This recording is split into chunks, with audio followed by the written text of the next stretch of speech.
దానివల్ల మనం పూర్తిగా అవైల్ చేసుకోలేకపోయాం, సద్వినియోగం చేసుకోలేకపోయాం.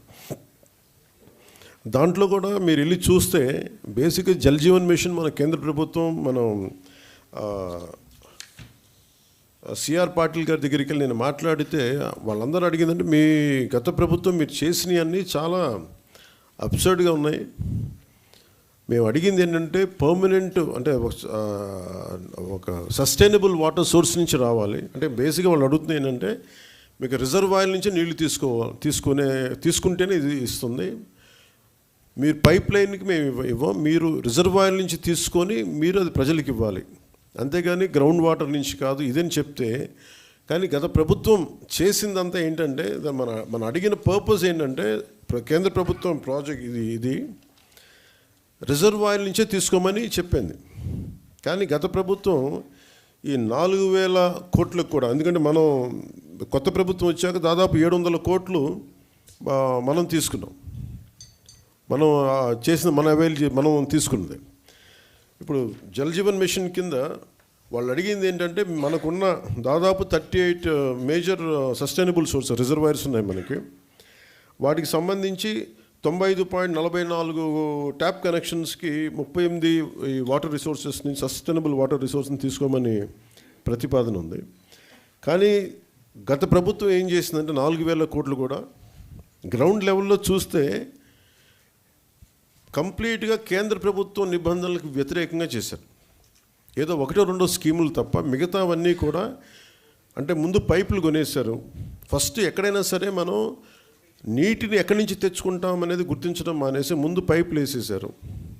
అవసరమైతే ఒక bore point తవ్వేశారు.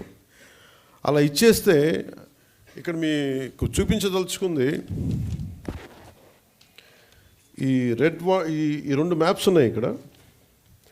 Actual Jal Jeevan machine తాలూకు ముఖ్య ఉద్దేశం ఇది. 38 సస్టైనబుల్ రిజర్వాయర్స్ నుంచి ఇది దీని మ్యాపింగ్ ఇలా ఉండాలి. ఈ రెడ్ ఎందుకు ఉన్నాయి ఇక్కడ, ఈ రెడ్ ఇవన్నీ ఎందుకు ఉన్నాయి అంటే ఇవన్నీ బోర్ పాయింట్స్తో చేసింది.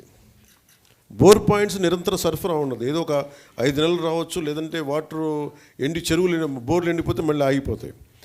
సో ఇట్లాగా వీళ్ళు 4,000 కోట్లు ఖర్చు పెట్టినా కానీ వాస్తవానికి అవి ఏవి పనిచేసే పరిస్థితిలో లేవు. సో దిస్ ఇస్ 4,000 కోట్లు దుర్వినియోగం అయిపోయినట్టుగా మనం భావించవచ్చు. సో అందుకని మళ్ళీ తిరిగి కొత్త ప్రభుత్వం వచ్చాక గౌరవ ముఖ్యమంత్రి శ్రీ నారా చంద్రబాబు గారి ఆధ్వర్యంలో, ఆయన నాయకత్వంలో ఆయన మాకు చెప్పిన ప్రమాణాలు కానీ ఆదేశాలు కానీ మేము ఈ సస్టైనబుల్ వాటర్ సోర్స్ని ఎంత బలోపేతంగా ముందుకు తీసుకెళ్ళాలి, అలాగే ఎలా దీన్ని ఈ కన్జర్వేషన్ ఒక దీన్ని భాగం చేయాలి దీంట్లో, వీటన్నిటిలో మేము ముందుకెళ్తాం. మొన్న నేను సిఆర్ పాటిల్ గారి దగ్గరికి కూడా నేను వెళ్ళినప్పుడు కేరళ 45,000 కోట్లు అడిగింది.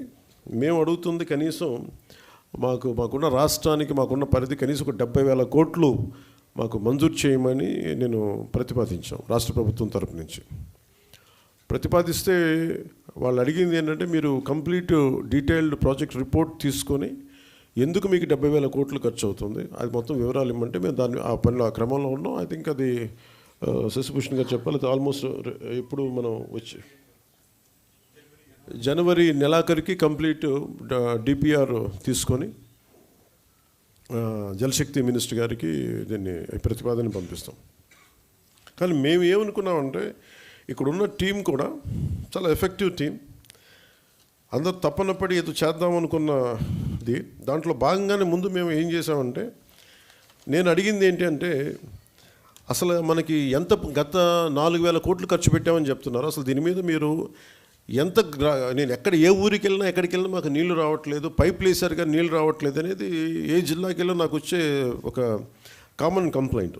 సో అందుకని నేను రాగానే అడిగానంటే ఒకే రోజున తక్కువ రోజుల్లో కానీ అసలు ఎన్ని గృహాలకి వీళ్ళు ఇచ్చారు, ఎన్ని గృహాలకి వీళ్ళు ఈ నీళ్ళు వస్తున్నాయి, ఏ స్థాయిలో వస్తున్నాయి మీరు ఒకసారి చేయమని చెప్తే చాలా